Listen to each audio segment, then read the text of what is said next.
은혜가 넘치는 귀한 찬양 감사합니다. 이제 성경 말씀을 봉독하겠습니다. 오늘 우리에게 허락하신 하나님의 말씀은 구약 성경 여호수아 6장 12절부터 16절 그리고 20절 말씀입니다. 여호수아 6장 12절부터 16절 그리고 20절 말씀을 함께 교독하시겠습니다. 12절입니다. 또 여호수아가 아침에 일찍이 일어나니 제사장들이 여호와의 궤를 메고 제사장 7은 양각 나팔 7을 잡고 여호와의 궤 앞에서 계속 행진하며 나팔을 불고 무장한 자들은 그 앞에 행진하며 후군은 여호와의 궤 뒤를 따르고 제사장은 나팔을 불며 행진하니라. 그 둘째 날에도 그 성을 한 번 돌고 진영으로 돌아오니라. 엿새 동안을 이같이 행하니라. 일곱째 날 새벽에 일찍이 전과 같은 방식으로 그 성을 7번 도니 그 성을 7번 돌기는 그날 뿐이었더라. 7번째 제사장들이 나팔을 불 때에 여호수아가 백성에게 이르되 외치라. 여호와께서 너희에게 이 성을 주셨느니라. 함께 읽습니다. 이에 백성은 외치고 제사장들은 나팔을 불매 백성이 나팔 소리를 들을 때에 크게 소리질러 외치니 성벽이 무너져 내린지라. 백성이 각기 앞으로 나아가 그 성에 들어가서 그 성을 점령하고. 아멘. 할렐루야. 저는 지난 주일날 여호수아 6장을 가지고 힘을 빼면 더우신다라는 제목으로 말씀을 드렸는데, 주중에 좀 이메일을 제가 여러 개를 좀 받았는데요, 막 형편의 어려운 가운데서도 이 말씀이 자기에게 너무나 맞춤형으로 온다는 거예요. 그래서 젊은이들이 나한테 보내주셨어요.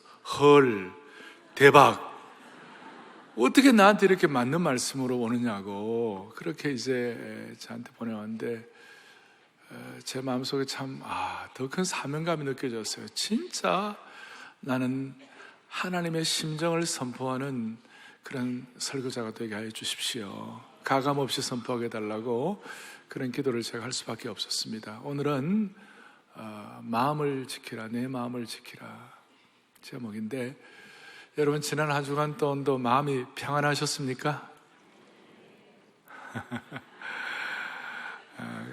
또 여러분 마음을 잘 지키셨나요?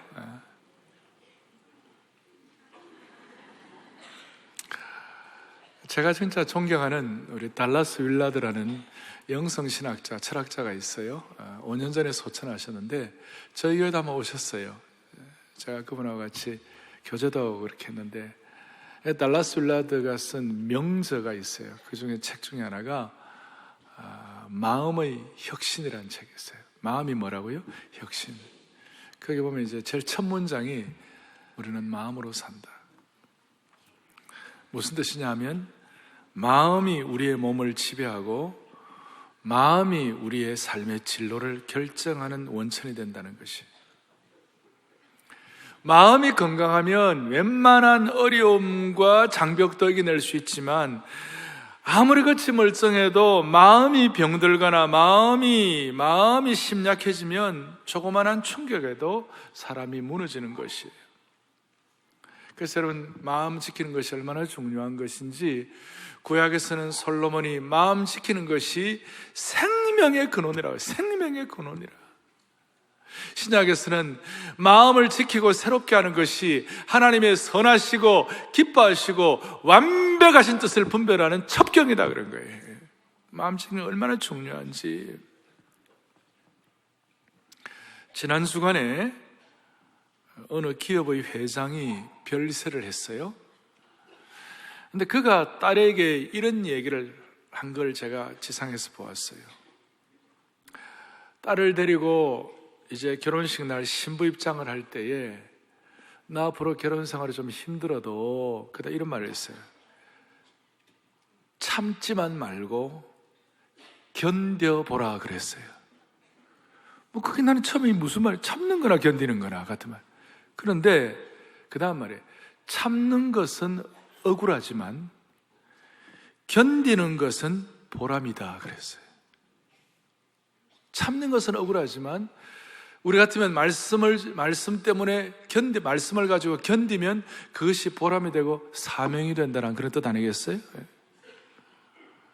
이거 저에게 제 마음에 와닿았어요. 저는 마음을 지키고 견디는 것은 바로 영적인 강건함을 유지하는 것이라고 생각합니다. 이 영적인 강건함은 무슨 큰 힘으로 유지하는 것이 아니고 내 마음이 온유하고 겸손하면 영적인 강건함을 유지하는 것이에요. 그래서 하나님께서는 모세를 보고 모세의 온유함이 이 지상의 모든 사람보다 더 뛰어났다, 더 승했다 그렇게 했어요. 그래서 모세와 오늘 이 말씀을 기록한 그의 수종 여호수아가 그 지키기 힘든 상황 가운데서도 끝까지 마음을 지켰어. 그래서 마음 지키는 데는 선수가 되었어요. 모세는 특별히 목자의 심정이라는 게 목자의 마음이죠. 그리고 그의 시종 눈의 아들 여호수아, 그 모세 엘리야와 엘리사와 같이 모세와 여호수아 이 관계가 마음 지키는 데는 특별한 사람들이었어요. 사랑하는 교우들이요, 저는 무슨 문제가 있을 때마다 제 마음을 지키기 위하여 저는 3가지 질문을 해요. 첫째, 너 그거 하는데 사랑의 마음이 있는가? 사랑의 마음. 여러분, 사랑이 없다면 꿈을 이룬다 해도 뭐가 의미가 있겠어요? 사랑이 없다면 내가 무언가를 성취한다 해도 무슨 의미가 있겠어요? 그냥 지나가는 거예요. 그리고 제 마음 지키기 위해서는 너 거기에 감사가 있는가? 그리고 너 거기에 믿음이 있는가? 이게 이제 저는 제 마음을 지키는, 쉬운 건 아니지만, 그래서 막 이렇게 뭔가 이렇게 힘들 때에도 사랑과 감사와 믿음의 보고를 하게 되면 마음을 어느 정도 지킬 수 있는 은혜를 주시는 줄 믿습니다. 근데 먼저는 마음을 지키기 위해서 먼저 기억해야 할 사실인데 그것이 뭐냐면 우리의 마음이 전쟁터라는 것을 깨달아야 돼요. 여러분, 영적 전쟁의 가장 심각한 장소가 어디일까요? 요 오른귀와 왼쪽 사이에 있는 요 생각과 마음이에요. 요 오른 천사와 왼쪽 마귀 사이에 있잖아요. 요 사이에. 여기가 전쟁터예요, 전쟁터. 우리의 마음이 환경과 상황에 따라서 감성이 롤러코스터를 타는 거예요. 마음이 늘 질그릇 같아요. 이스라엘 백성들이 요단강 강물 앞에서 마음이 어여여여여여 하는 거예요. 요단 강물이 좀 높으면 높은 대로, 강물이 들어오면 들어오는 대로 마음이 그냥 흔들리는 거예요. 놀라는 거예요. 여리고성 높이만 쳐다봐도 두려운 거예요. 그 질그릇 같은 마음, 놀라는 마음, 두려워하는 마음, 이런 마음들이 흔들림이 없도록 마음을 지켜야 하는 줄 믿는다, 이것이. 그래서 오늘 이 여리고성 공략이라는 것은 마음 지키지 않으면 이건 공략 못하는 거예요. 그래서 하나님은 마음을 지키는 데 선수였던 이 여호수아에게 앞에 6장 앞에 1장에서 너는 마음을 강하게 하고 마음을 담대하게 하고 너는 마음이 두려워하지 말고 놀라지 말라요. 그가 마음을 강하게 하고 마음을 담대하게 하고 마음을 두려워하지 말고 마음을 놀라지 말라. 마음이 전쟁터라는 사실을 모르는 사람과 아는 사람의 차이가 있어요. 그것이 뭐냐면 마음이 전쟁터임을 모르는 사람은 무기 없이 그냥 총알이 빗발치고 포탄이 퍼부어지는 곳에 지나가는 사람과 거기 나가는 사람과 똑같아요. 전쟁을 하는데 무기 없이 어떻게 갑니까? 그런 사람은 백전백패할 수밖에 없어요. 그래서 오늘 저와 여러분들이 영적인 무기를 부착하고 우리가 마음을 지키면서 우리 앞에 있는 여리고성을 무너뜨릴 수 있기를 바랍니다. 본문 16절에 보니까 이런 내용이 나와 있습니다. 여리고성 마지막 날 7일째에 7바퀴를 돌라. 그리고 외치라 할 때 외치라 그랬습니다. 매일 하루에 한 바퀴씩 돌고 마지막 날 7바퀴, 총 13바퀴를 돌라는 것이에요. 그러니까 지난 주일날 힘 빼고 침묵으로 행진하면서, 침묵한다고 그래서 그냥 가만 누워있는 것이 아니라 순종하고 행진하는 겁니다. 근데 계속 행진하게 하시진 않으세요? 계속 우리 힘들게 하진 않으세요? 계속 힘 빼라고 하지 않으세요? 어느 순간 하나님의 타이밍이 딱 되면, 하나님의 시간이 딱 되면 외치라라고 할 날이 올 거예요. 그것이 13바퀴를 돌고 하라는 것이에요. 근데 문제는 많은 사람들이 10바퀴를 돌아도 해결 안 되고 11바퀴를 돌아도 해결 안 되니까 12바퀴쯤 돼가지고 그냥 멈추는 사람이 있다는 것이에요. 그게 너무 안타깝다는 것이에요. 총 12바퀴만 돌고 그만두는 사람에 대해서 주석학자 알란 레드파스는 뭐라고 얘기하느냐? 많은 사람들이 기도 응답을 받지 못하는 이유가 뭐냐면 개인의 여리고를 정복할 때에 12바퀴까지만 돌고 멈추기 때문이다 그랬어요. 12바퀴까지. 한 바퀴만 더 돌면 되는데 13바퀴가 돌면 여리고가 무너질 터인데 12바퀴까지 일이 안 일어나니까 그냥 12바퀴째 멈추고 있는 것이에요. 이것은 마치 100도가 되면 물이 끓을 텐데 99도가 되면 99도까지 겉에서는 표가 안 나니까 98도, 99도까지 갔다가 나머지 1도의 순종이 없어가지고 100도가 못 되어서 끓지 못하는 그런 일들이 있는 것과 똑같아요. 이게 너무너무 안타까운 일이에요. 그래서 제가 용어를 붙여봤어요. 영적인 임계점이다, 임계점. 이게 임계점을 돌파하지를 못하니까 여리고성이 무너지지 않는 거예요. 따라서 첫 번째 오늘 생각할 것은 집중력 있는 기도를 통하여 임계점을 돌파하는 것이 마음을 지키는 것이에요. 마음을 지켜요. 다시요. 집중력 있는 기도로 뭘 돌파해야 한다고요?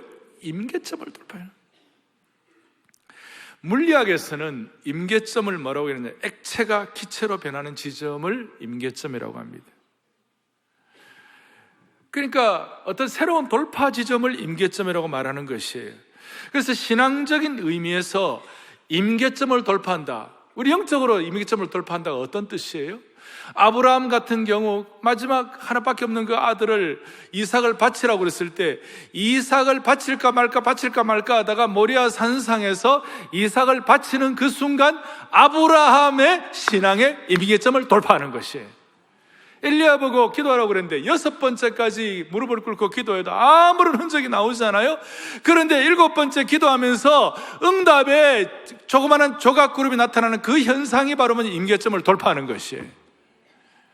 베드로는 밤이 맞도록 수고하여 밤이 맞도록 한 마리 고기를 못 잡았지만 자기가 볼 때 아침에 예수님께서 그물을 내리라 할 때 깊은 데서 그물을 내리라. 깊은 데 가면 고기가 없는데 아침에는 정오에는 없는데 그러나 예수님 말씀을 순종해가지고 깊은 데 가서 그물을 내리는 그 순간이 베드로에게는 임계점을 돌파하는 것이에요. 바울은 살 소망까지 끊어지고 환난을 통하여 너무너무 고통스러운 환경 가운데서도 마지막 하나님을 의지하는 그 순간, 그때가 하나님에 대한 신뢰의 임계점을 돌파하는 것이에요. 제가 이렇게 말씀을 드리면 이 사람들이야 아브라함이야 바울이야 엘리야 이런 사람들은 위대한 신앙의 선배들이지만 평범한 사람들이 어떻게 임계점을 돌파하겠는가? 그런 거 아니에요, 여러분? 마게도냐 지역에 마게도냐 교회에 바울이 뭐라고 얘기했어요? 너희들은 진짜 임계점을 돌파했다. 마게도냐 교회 성도들, 평범한 성도들에게 환난의 많은 시련 가운데서도 너희들은 넘치는 기쁨이 있었다. 그게 임계점 돌파예요. 극심한 가난 가운데서도 풍성한 연보를 넘치도록 했다. 임계점 돌파하는 것이. 마게도냐 교우들은 평범한 그리스도인들이었지만 임계점을 돌파하는 거예요. 오늘 우리 온 성도들이, 오늘 예배를 드리는 성도들이 아브라함처럼 엘리야처럼 베드로처럼 바울처럼 마게도냐 교우들처럼 신앙의 임계점을 돌파할 수 있는 능력을 주시기 바랍니다. 요즘 저희들은 감사보고 기도회를 하고 있습니다. 참으로 어떤 면에서 전력 투구의 기도를 하고 있습니다. 제가 볼 때 신앙의 임계점을 돌파하는 기도인 줄로 믿는다 이거예요. 주님은 우리의 기도가 차기까지 기다리시는 것이 아닌가 그런 생각을 하는 거예요. 여러분들과 저의 기도가 어디까지 가야 될까요? 어디까지 가면 기도가 찼다고 말할 수 있을까요? 어떤 여행사가 너 어디까지 가봤니? 이런 광고 문안이 있어요. 우리가 어디까지 가면 좋을까요? 사랑의 교회 모든 성도들은 기도의 임계점을 돌파하기를 원하는 것이에요. 사도행전 16장에 보면 몰매를 맞은 바울과 실라가 깊은 지하 감옥에 내어 팽개침을 당했습니다. 두 사람 몸이 찢어지고 피가 나고 상처투성이었어요. 그 가운데서도 한탄하거나 그 다음에 원망하지 아니하고 침묵하면서 불평과 적은 신음소리도 내지 아니했어요. 그 순간 집중력이 기도하면서 어느 임계점을 돌파하니까 갑자기 바울과 실라 입에서 찬양 기도가 터져나온 줄 믿으시기 바랍니다. 찬양 기도가 막 터져나왔어요.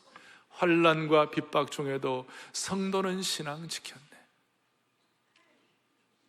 주의 용사된 나에게, 기도 용사된 나에게 주의 일을 맡겨 주옵소서. 모든 시선을 주님께만 두고 주님께 내 마음이 집중하기를 원합니다. 찬양 기도가 막 터져나오는 거예요. 오늘 저는 우리 회중 찬양할 때 이 죄인을 완전케 하옵시고 내 마음속에 거하심을 원합니다. 그 상하신 발 앞에 엎드려서 날 깨끗게 하심을 비옵니다. 날 정결케 하는 피를 믿사오니 눈보다 더이게 하옵소서. 그 찬송하는데 내 몸이 막 숙여지는 거예요. 하나님 앞에 저 보좌에 앉으신 주 예수여, 몸들인 일까지 도우소서.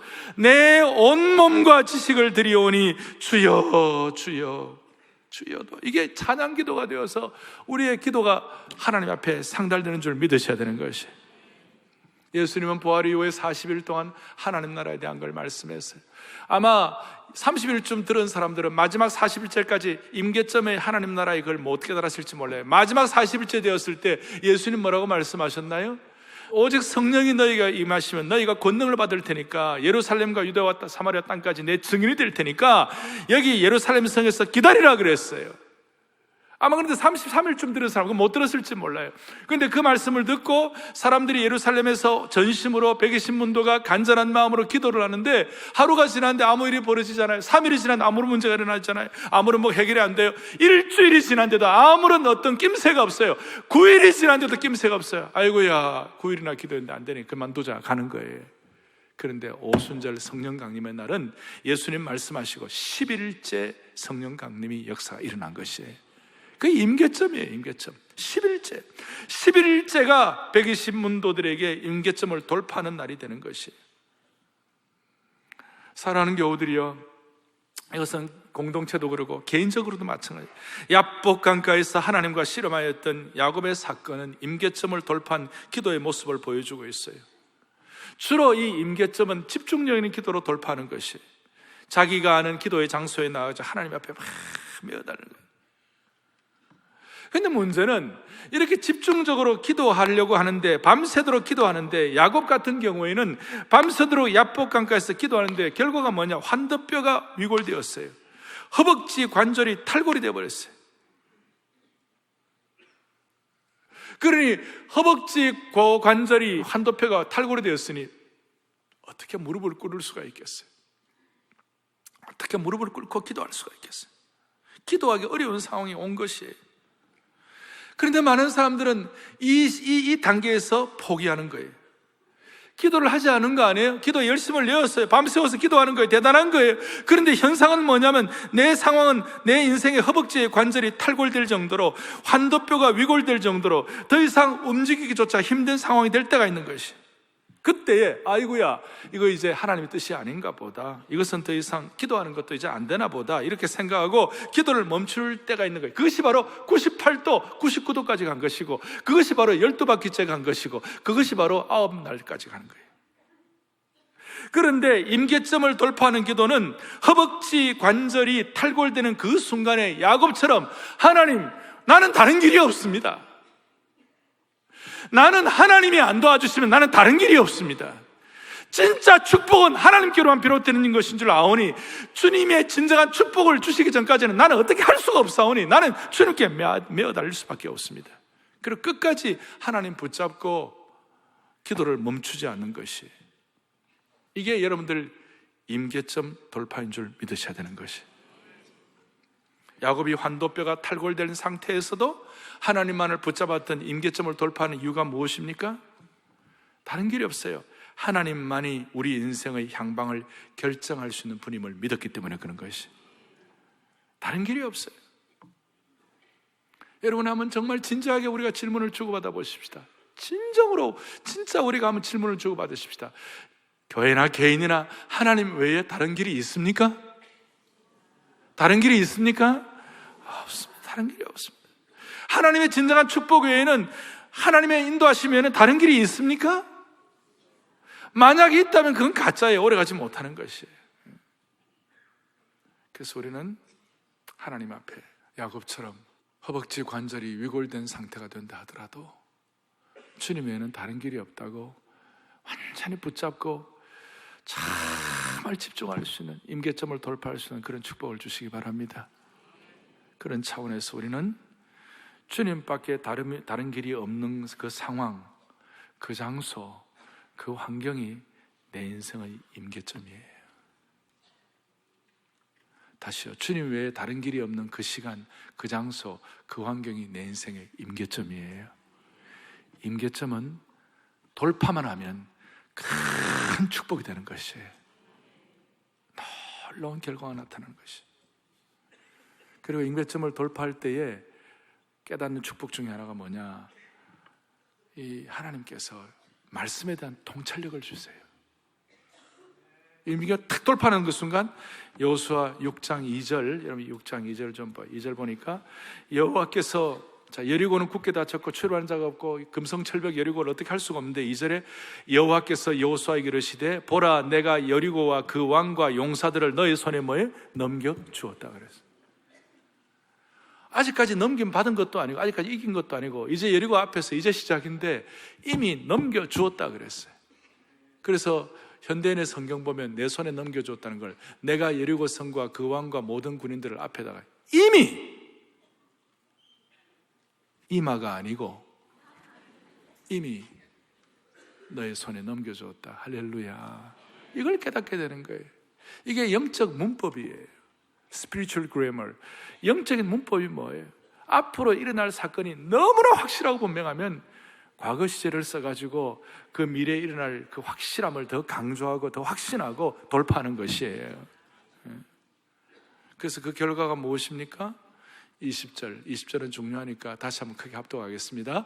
이에 백성은 외치고 제사장들은 나팔을 불매 백성이 나팔 소리를 들을 때 크게 소리질러 외치니 성벽이 무너져 내린지라. 백성이 각기 앞으로 나아가 그 성에 들어가서 그 성을 점령하니라. 아멘, 아멘, 아멘. 여러분, 집중력 있는 기도를 통하여 임계점을 돌파함으로 우리 앞에 있는 여리고성이 무너지기를 바랍니다. 두 번째로는 여러분들 하나 생각할 것 있어요. 제가 질문하겠습니다. 이스라엘 백성이 여리고성에 들어간 후에 성벽이 무너졌습니까? 아니면 성벽이 무너지고 난 다음에 이스라엘 백성이 들어갔습니까? 시차가 중요해요. 성벽이 먼저 무너지고 난 다음에 이스라엘 백성들이 들어간 것이에요. 그러면 성벽은 누가 무너뜨렸어요? 이스라엘 백성들의 능력으로 무너뜨린 거예요? 아니면 하나님께서 무너뜨린 거예요? 조금 더 우리가 쉽게 설명하면 지상군, 보병군이 가가지고 무너뜨린 것이 아니라 천상군, 하나님의 천사가 먼저가 무너뜨려버린 것이에요. 외치라는 그 순간 하나님의 천상군이 무너뜨려버린 것인 거예요. 그래서 중요한 것은 하나님의 천상군을 보내주신다고 믿어야 우리의 마음이 지켜지는 것이에요. 우리의 인생의 지상군이 아니라 하나님의 천상군을 믿기를 바라는 것이에요. 지상군이 아니라 천상군을 보내주신 하나님을 찬양하기를 바라는 것이에요. 반지의 제왕이라는 영화가 있죠. 그 마지막에 보면 그냥 악랄한 귀신 군대들 여러분 보셨어요? 진짜 덜 생겼어요. 못되게 생기고 끔찍하게 생기고 그 악령들 그 귀신 그런 얼굴들 있잖아요. 막 그냥 막 극악하게 생기고 좀비 같은 얼굴들 있잖아요. 근데 그걸 나중에 어떻게 무너뜨립니까? 나중에 그 대군이 왔을 때 어떻게 합니까? 나무들이 막 일어 나가고 말이죠. 그 다음에 그냥 신적인 어떤 개입을 통해 막 이겨내는 것이에요. 우리의 천상군은, 우리를 도우시는 천상군은 반지의 제왕에 나오는 그보다 더 강력한 것이에요. 더 강력. 우리는 몰라서 그렇죠. 우리가 실감을 못해서 그렇죠. 반지의 제왕과는 비교가 안 되는 하나님의 친위대, 하나님의 특수부대, 천상군대를 준비해 주셔가지고 필요한 것들은 우르륵 하고 무너지도록 만들어주 주님을 찬양합니다. 주님의 군대가 대신 싸워주는 거예요. 우리가 집중력 있는 기도를 하지만 어떨 때는 우리 힘만으로 부족하니까 하나님의 직접적 신적 개입을 통하여 하나님께서는 천상군을 보내주시는 줄 믿으셔야 되는 것이에요. 여호수아의 6장까지 보면 큰 하나님의 신적 계획의 두 가지 사건이 있어요. 첫째는 요단강 사건이에요. 요단강을 건널 때에 어떻게 했습니까? 거기에 무슨 다리를 놓고 공병대가 가가지고 뭔가 이 삽다리를 놓고 뭐 이렇게 해가지고 그렇게 건넌 것이 아니에요. 하나님께서 개입하셔서 건너게 하신 것이에요. 예루살렘도 마찬가지예요. 무슨 공성대, 성벽, 무슨 타격대 이렇게 해가지고 막 작전을 세워 한 거예요. 하나님이 하신 거예요. 그래서 이스라엘 백성들은 이것이 하나의 좋은 예화가 되어가지고 이스라엘 백성을 하나님의 백성이라고 그러고 하나님의 친백성이라고 그러고 또 하나님의 선택된 백성이라고 그러는데, 출애굽기 23장에 보면 하나님이 자주 말씀하시는 것이 뭐냐, 하나님의 언약의 백성들에 관해서는 하나님은 어떻게 하시느냐, 먼저 하나님이 앞서 가시겠다. 출애굽기 23장 20절에 내가 사자를 너희 앞서 보내서 길에서 너를 보호하겠다 그래서, 그 다음에 출애굽기 23장 23절에 보면 내 사자가 너 앞에 가가지고 가나안 7족속을 멸하겠다 그러겠어요. 그 다음 출애굽기 23장 27절에 보니까 내가 내 위엄을, 하나님의 거룩한 두려움을 앞서 보내가지고 백성들의 마음을 갖다가 탁 잡아버리겠다. 23장 28절에 보니까 심지어 내가 왕벌을 너 앞에 보내리니 그 벌이 희위 족속과 족속들을 쫓아내리라. 할렐루야. 하나님이 앞서인다. 그러니까 하나님이 천상군을 보낸다 그 뜻이. 하나님은 내가 일하기 전에 먼저 하나님의 천상군을 통해 일하시는 역사를 일으켜 주시는 것입니다. 우리 온 개인과 우리 온 공동체에 하나님이 천상군을 보내셔서 깨끗이 해결하는 축복이 있기를 바랍니다. 이제 제가 정리를 좀 하려고 합니다. 중요한 정리는 기도의 임계점을 돌파함으로 하나님께서 마음 지키게 하시고, 그 다음에 하나님께서 우리를 천상군 보내셔서 하나님 마음 지키게 하시는데, 결과적으로는 이 마음 지키는 정말 우리의 역할 모델이 하나 있어요. 이분이 누구냐? 여호수아예요. 여호수아는 마음을 지킨 역할 모델이었어요. 여호수아는 마음을 지키지 못할 환경이 많았어요. 여호수아의 어떤 생애를 3대로 나누는데, 먼저는 애굽에서 노예 생활할 때가 있었어요. 노예 생활할 때 얼마나 힘들었겠어요. 채찍질 받고 애굽 사람들의 원한과 불평이 있을 수밖에 없는 그런 열악한 환경이었어요. 그럼에도 불구하고 노예 생활할 때도 여호수아는 마음을 지켰어요. 노예 생활하면서도 마음을 보호했어요. 남으로부터 받은 상처 때문에, 쓴뿌리나 과거의 상처 때문에 마음의 노예가 되지 않았어요.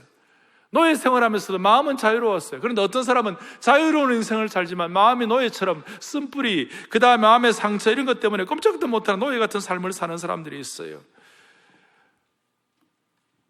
노예 환경 가운데서도 사명을 가지고 아까 처음 말한 대로 참지 않고 견뎠어요. 노예의 상처 때문에 우울증이나 분노의 삶을 살지 않았어요.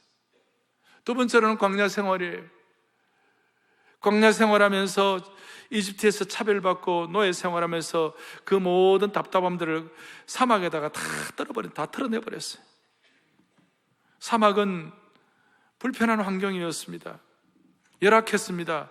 그래도 그 불편한 사막이었지만 불평하지 않았어요. 불편했지만 불평하지 않았어요. 사막에서 주님을 따르는데, 그러니까 여호수아에게는 사막이 사망의 땅이 아니라 사명의 땅이 된 줄로 믿습니다. 사막이 여호수아에게 훈련의 장소가 되었어요. 삶을 추스리고 마음을 지키고 마음의 실력을 쌓고 마음의 창고의 통장에 아름다움이 축적될 수 있는, 불평 대신에 마음을 지키는 것이 축적될 수 있는, 그래서 여호수아는 광야 생활 가운데서도 믿음으로 축적하고, 열정탐꾼이 다 반대하는데도 여호수아와 갈렙은 믿음 보고를 통하여 광야에서도 마음을 지킨 거예요. 할렐루야. 그런데 여호수아가 가장 클라이맥스는 뭐냐면요, 여호수아는 모세의 시종이었어요. 우리말로 모세 비서실장이에요. 모세가 가는 곳마다 다 따라다녔어요. 모세가 하는 일마다 다 수종 들었어요. 그러면서 모세가 마음 지키면서 모세의 어떤 그 귀한 사역의 키가 뭘까? 모세의 힘의 원천은 뭘까? 모세는 어떻게 끝까지 마음을 지킬까? 너무나 모세도 리더십의 위기도 많이 왔고 고통도 많았지만 어떻게 끝까지 그래 지켰을까? 모세가 가는 곳마다 여호수아가 따라다녔어요. 제일 핵심적인 데가 시내산이었어요.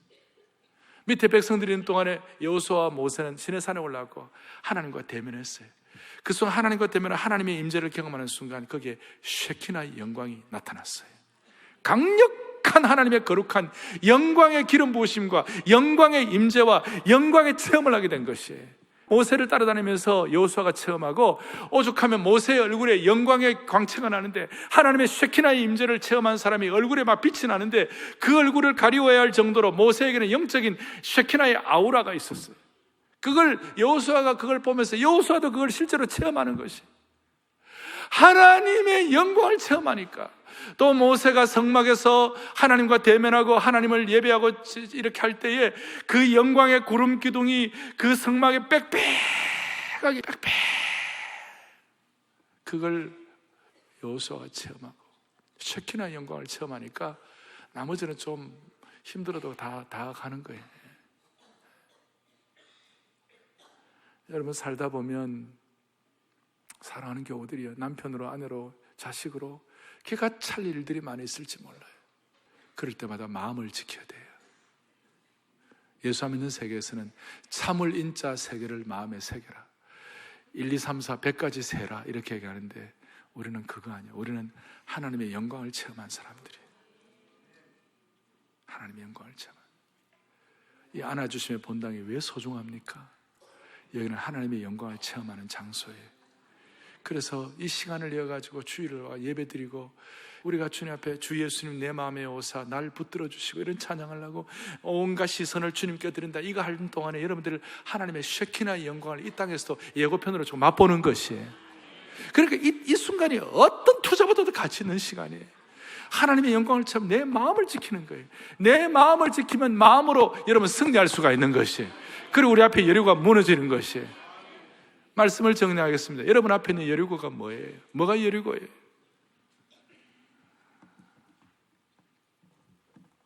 어떤 분은 감정적으로 거부당한 것이 여리고가 될 수 있어요. 과거에 학대받은 것이 여리고가 될 수 있어요. 가정 파탄이 여리고가 될 수 있어요. 습관적인 죄성과 악한 중독 등이 여리고가 될 수가 있어요. 공동체 위기가 여리고가 될 수 있어요. 우리 민족적으로는 뭐가 여리고예요? 제가 볼 때 북한의 핵 문제가 여리고예요. 사회적으로는 뭐가 여리고예요? 이 사회적인 극단적인 양극 간의 갈등, 이게 여리고예요. 그리고 이 땅에 요즘 세속화 일어나고 온갖 타락한 이거 여리고가 될 수 있어요. 이런 여리고가 있을 때는 어떻게 해요? 많은 사람들이 여리고에 대해서 이런 반응을 이렇게 해요. 여리고성을 쳐다보고 너무 겁이 나가지고 이거 해결 안 돼요. 도망가는 사람들이 도망가는 종류가 있고, 여리고성을 해결 보니까 이게 도저히 어떻게 안 되니까 울면서 우울증 걸리는 사람이 있어요.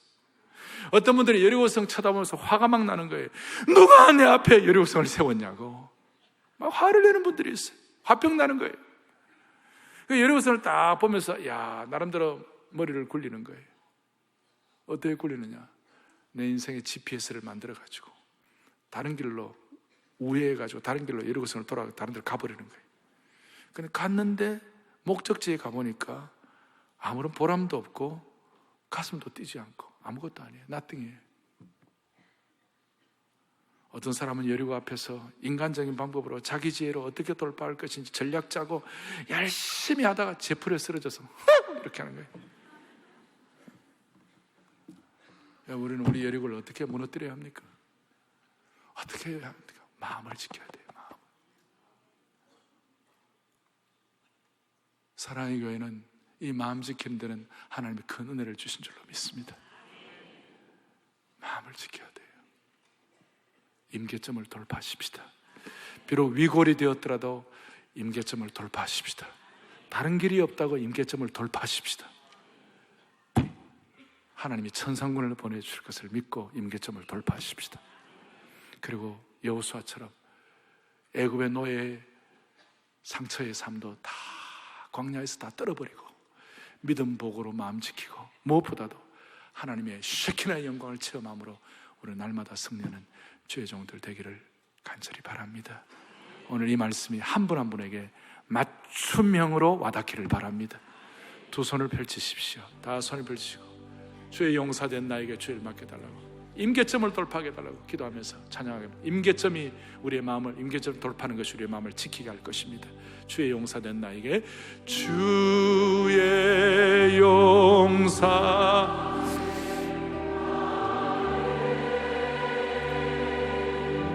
주의 일 맡기소서. 주의 일 임계점을 돌파하는 찬양을 하십시다. 기도 용사된 나에게 기도 용사된 나에게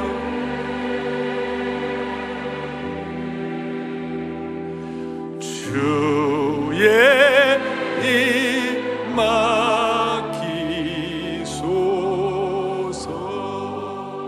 믿음 용사된 나에게 믿음 용사된 나의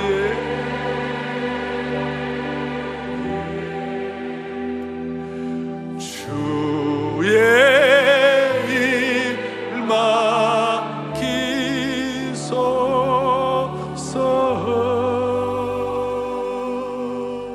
가슴에 손을 얹고 기도하겠습니다. 살아계신 하나님 아버지, 오늘 이 찬양 기도가 임계점을 돌파하게 하는 기도인 줄 믿습니다.